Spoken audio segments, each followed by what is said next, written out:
बिस्मिल्लाहिर्रहमानिर्रहीम, अस्सलाम वालेकुम।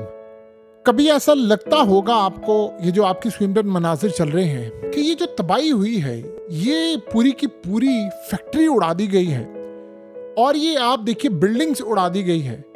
और फिर आप गौर से देखें, ये जो मनाजिर आपकी स्क्रीन पर हैं ये गाड़ी के डैशबोर्ड से बनाए गए मनाजिर हैं जिसमें इतना बड़ा आपको धमाका नजर आता है। अब गौर करेंगे तो आपको लगेगा कि शायद ये गजा के हैं, नहीं हो सकता है लेबनान के हैं, या ये हो सकता है बैरूत के हैं या दीगर जगहों के हैं। लेकिन जब आप ये चीज़ जानेंगे कि सारी की सारी जो तबाही के मनाजिर हैं ये इजराइल के हैं, तो आपको अंदाज़ा हो जाएगा कि कोई या तो टेक्नोलॉजी हाथ में आ गई है, या मकाफात अमल हो रहा है, या अब इजराइल की तबाही का वो बटन दब गया है और सरप्राइज हो रहा है जो पहले नहीं था। आप जरा गौर से देखेंगे तो आज ये आयतुल्लाह अली खामनाई का इस्तकबाल हुआ है। लोगों ने जिस तरह आयतुल्लाह का इस्तकबाल किया है, पहले भी लोग आते थे, खड़े होते थे एहतरामन, आज लोग जो शीले थे और वो कह रहे थे आयतुल्लाह को कि आपके स्ट्राइक का इंतजार है हमें। और आयतुल्लाह ने आकर जो बात कही है उसके बाद तो बस एक बात तय है, बस सुबह हुआ हमला, शाम को हुआ, कल हुआ, तबाही हुई। और इतनी तबाही होगी इजराइल की कि आप सोचेंगे कि आप कश्मीर के, फ़लस्तीन के, शाम के, दुनिया के तमाम मनाजिर भूल जाएंगे जो अब इजराइल के साथ होने वाले सारे मामला क्या हैं। लेकिन ये सबसे पहले ज़रा आप देखिए, ये इजराइल की फैक्ट्री के अंदर की सूरत हाल है। आप गौर करेंगे तो इस वक्त सारे फायर ब्रिगेड का अमला सारे आए हैं, ड्रोन्स और रॉकेट्स, इन्होंने आकर जो तबाही मचा दी है आप उसका अंदाजा भी नहीं कर सकते। सीधी तरह अब जो इजराइल के अंदर फैक्ट्रीज थी उनको जाकर डायरेक्टली ड्रोन्स और रॉकेट्स हिट करते हैं, और जब फैक्ट्री पूरी की पूरी उड़ जाती है, तबाही से दो चार होती है, उसके अंदर मशीनरी, लोग, सब कुछ तबाह हो रहा है। और पहली दफा ऐसा हो रहा है कि वहाँ जो इन्वेस्टर्स है वो आप देख सकते हैं किस तरह छोटे छोटे ड्रोन्स आते हैं। डिफेंस सिस्टम फेल है, उनकी एयरफोर्स पागल हो गई है, उनको ये समझ नहीं आ रही कि हम रोके कैसे। ये असल में 1000 कट्स जो होते हैं वो इतने खतरनाक होते हैं, इतने खतरनाक होते हैं 1000 कट्स, कि आप दिन के अंदर 10 जगहों पर हमला करें, नुकसान थोड़ा थोड़ा हो, बड़ा बड़ा हो, लेकिन हो 10 जगह पर, तो आपके घुटने बे जवाब दे जाते हैं। यानी आप ये सोचें कि आप मुकम्मल तौर पर तबाही का शिकार हो जाते हैं, आप बचते नहीं हैं। एग्जैक्टली ये सूरत हाल है। लोगों को ये लगता है ये गजा के मनाजिर है, नहीं, ये इजराइल की फैक्ट्री के तबाही के मनाजिर हैं। और वहां पर अब हो ये रहा है कि इन्वेस्टर कह रहे हैं कि भाई ये पकड़ो चीजें, हम भाग रहे हैं यहाँ से। अब इजराइल को ये बात समझ आ गई है कि हमारा खेल खत्म हो गया, बड़ी तबाही होने वाली है हमारी। अब असल में टारगेट किया जा रहा है हिजबुल्लाह की जानिब से इन्वेस्टर्स को। याद रहे, आप किसी भी मुल्क की इकोनॉमी को अगर तबाह करते हैं तो देन वो मुल्क बड़ी जल्दी कोलैप्स होता है। आप किसी का डिफेंस सिस्टम भी तबाह करते हैं, शायद इतना नुकसान ना हो। जब बड़ा बड़ा इन्वेस्टर जो होता है वो निकल जाता है यहाँ से, बड़े इन्वेस्टर निकल जाएंगे, आम लोग निकलना शुरू हो जाएंगे। फैक्ट्री है, एक फैक्ट्री में आप सोचें सैकड़ों लोग काम कर रहे हैं, वो फैक्ट्री, वो इंडस्ट्रियल जोन, एक की तबाही होती है तो बाकी की भी तबाही होती है। अब इसराइल कैसे बचाए किसको, उनको ये बात समझ नहीं आ रही। अब खाली ये मामला नहीं है, ये जरा आप पहले इस तस्वीर को गौर से देखिए। ये अब रात का मंजर है, पूरी की पूरी बिल्डिंग तबाह है, या रॉकेट आकर लगा है और यहाँ रहने वाले जो लोग थे उनको भी हिट किया है। आप ये बात याद रखिएगा, यहाँ जो रहने वाले लोग थे वो हैं, ये इलाके लिबनान, फलस्तीन और बाकियों से छीने गए इलाके हैं, इनमें लाकर लोगों को आबाद किया गया।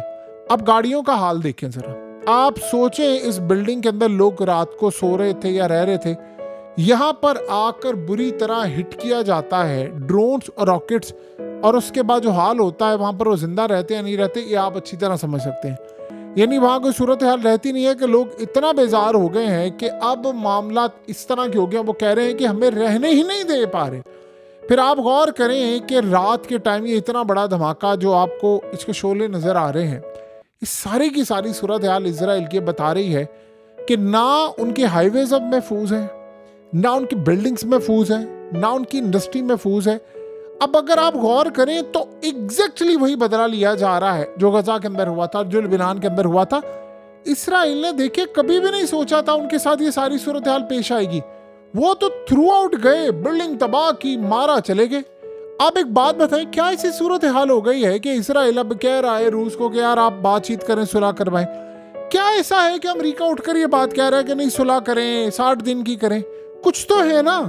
उनसे ड्रोन ही नहीं रुक पा रहे, उनसे रॉकेट्स नहीं रुक पा रहे। वो कहते हैं हमने हिजबुल्लाह की मिसाइल फैक्ट्री तबाह कर दी, हमने मिसाइल पकड़ ली, हमने ड्रोन्स पकड़ ली। वो आगे से ये भी कह रहे हैं इनके पास वो 15-20% रह गए हैं। तो वो कह 15-20% रह गए, जिसके पास 15-20% रह गए हो वो इस तरह हमला करता है, यानी इतनी तबाही करता है, बर्बादी करता है, कोई जगह ऐसी नहीं है। अब प्रॉब्लम क्या है इन ड्रोन्स की? ये छोटे छोटे ये जाते हैं डायरेक्टली हिट करते हैं और ये पकड़े ही नहीं जाते ना। अमेरिका के पास कोई डिफेंस सिस्टम है। अगर अमेरिका के पास होता तो आप बताइए आज पूरे का पूरा यूरोप अपने शिप मूव करके अफ्रीका से लेकर जा रहा होता। अमेरिकी फौज क्यों नहीं वहां पर कामयाब हो सकी? अभी बात होती है जी अब्राहम लिंकन आ गया है, वो आ रहा है जी, वो बॉम्बर्स आ गए, B-52 बॉम्बर्स, एयरक्राफ्ट कैरियर्स, फलाना डिस्ट्रॉयर, ये वो सारी चीजें आ रही है। हम भी देख रहे हैं, आप भी देख रहे हैं। लेकिन इसमें एक बड़ी अजीबो गरीब सूरत हाल है। ये सारे देख रहे हैं, तबाही भी हो रही है, मामलात भी हो रहे हैं, और यार आपसे ये छोटे छोटे ड्रोन्स क्यों नहीं संभाले जा रहे? ये ड्रोन, स्वाम ड्रोन्स इतने खतरनाक हैं कि अमेरिका के ड्रोन्स खतरनाक नहीं है। अमेरिका का जो ड्रोन होगा, इजराइल का जो ड्रोन होगा, वो आएगा और आकर तबाही करेगा, चला जाएगा। इनके जहाज आएंगे, तबाही करेंगे, चले जाएंगे, पकड़े भी जाएंगे, नहीं भी होंगे। छोटे ड्रोन्स होते हैं वो बाईपास कर जाते हैं रडार सिस्टम को। अब आप ये सोचें कि ये ड्रोन्स तो चाइना ने बनाए थे, तो इसका मतलब है कि चाइना की टेक्नोलॉजी ईरान को गई है, ईरान से आगे फिर इसका मतलब है हिजबुल्लाह के पास और यमन के पास। आप एक बात बताएं कि छोटे छोटे ड्रोन्स हो और टारगेट आपने कोई फैक्ट्री करनी, आपने 10 ड्रोन्स मारे, 10 फैक्ट्रियां उड़ा दी। आप जानते हैं उसका नुकसान कितना होगा इसराइल को? आपको कल चाहे पूरी पार्लियामेंट इनकी उड़ा दें, देखिए पार्लियामेंट के ऊपर हमला हो जाए, नेतन्याहू के घर पर हमला हो जाए, नुकसान होना अलग है, लेकिन आप जाकर वहां पर उड़ा दे तो क्या सीन होगा? अभी आप जरा वेट करें और ये मनाजिर देखें। ये आयतुल्लाह अली खामनेई के आज के मनाजिर हैं। लोग ये समझ रहे थे नहीं जी 2 दिन से जो खबरें आ रही हैं ये नहीं कुछ करेंगे, ये हमला नहीं करेंगे, ये फलाना नहीं करेंगे, ये नहीं करेंगे। ये असल में सारी सूरत हाल इस वक्त हो रही थी। आयतुल्लाह आए और लोगों ने वहां जो इस्तकबाल किया है, आम रूटीन में भी आप लोग मनाजिर देखते हैं, वीडियोस देखते हैं, ऐसे इस्तकबाल नहीं होता। वहां पर जोश था, यानी इतनी ज्यादा, जिसे कहते हैं कि एक विश आप करते हैं और आप ये कह रहे होते हैं कि बस आज ही हमला करें। आयतुल्लाह वहां पर आए और उन्होंने आकर आज इजराइल को पैगाम नहीं दिया। उन्होंने आकर कह दिया है कि ना तो अमेरिका बचेगा ना अब इजराइल बचेगा। उन्होंने कहा इतना पेनफुल हमला होगा, हमला इतना तबाहकुन होगा, दर्द होगा कि इनका खत्म ही नहीं होगा। आयतुल्लाह के जो अल्फाज हैं वो बड़े क्लियर हैं। आपको पता है इसराइल क्या कह रहा है? इजराइली कह रहे हैं कि आयतुल्लाह को पता चल गया है कि अपनी जिंदगी की आखिरी स्टेज पर है और उनको लगता है कि मेरे बाद पता नहीं होगा या नहीं होगा हमला, तो उससे पहले हमला कर दो, पता नहीं बाद में मैं रहता हूं, बाद में सारा कुछ हो या ना हो। इसराइल से एक बात पूछनी है, चलो एक सारी सूरत हाल में आप ये समझ लें, आप ही की बात मान लेते, ठीक है, जिंदगी मौत तो अल्लाह के हाथ में है। एक 85 साला बुजुर्ग जिसको फालिज है, तुम सारे उससे, तुम्हारी टांगे कांप रही हैं उस बुजुर्ग से। वो बंदा एक हाथ अपना उठाकर पूरे के पूरे उसने रजीम को सत्यानाश किया, बस तुम्हारी खौफ से टांगे कांप रही, तुम्हें समझ नहीं आ पा रही। आज तुम रातों को सोते नहीं हो, तुम्हारे मुल्क के सारे लोग सो नहीं पा रहे कि यार ये जो हमला होगा हमें नहीं पता हम बचेंगे या नहीं बचेंगे। तुम्हारे फौजियों को नहीं पता कि आज आखिरी रात है, कि कल है, सुबह उठेंगे निवातम बेस पर हम पर हमला और रॉकेट्स मारे जाए, हमारे तो डिफेंस सिस्टम फेल हो गए हैं। तुम्हारी सारी इस बात को समझ लें, जो मर्जी कर ले या जो भी सूरत हाल है, एक बुजुर्ग जो है वो तुम्हें चैलेंज कर रहा है, वो बता कर आ रहा है कि मैं तुम्हें मारने वाला हूं। तुम्हारे पास कोई रास्ता नहीं है, तुमने दुनिया का डिफेंस सिस्टम सारा मंगवा लिया, पूरी दुनिया की पावर तुम्हारे पास है, लेकिन खौफ से तुम्हारी टांगे कांप रही हैं इस बात को लेकर कि तुम ये बिलीव करते हो कि यार ये हमला नहीं रुक पाएगा। अब ये ईरान के अंदर लोगों का मानना है कि ऐसी सूरत हाल पेश आ रही है।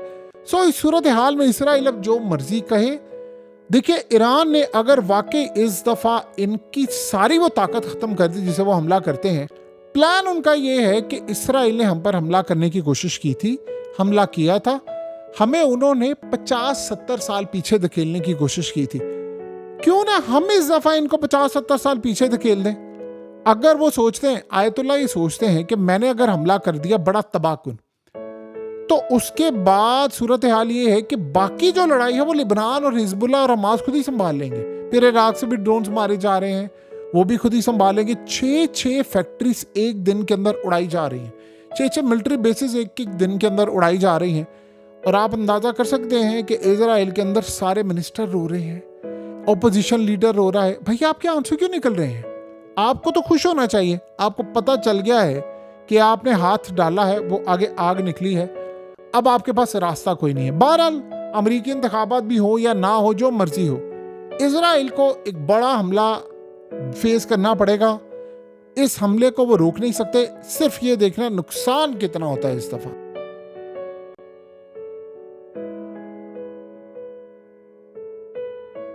हकीकत टीवी को सब्सक्राइब करना मत भूलें, वीडियो को लाइक करें, शेयर करें और कमेंट सेक्शन में अपनी राय का इजहार जरूर करें।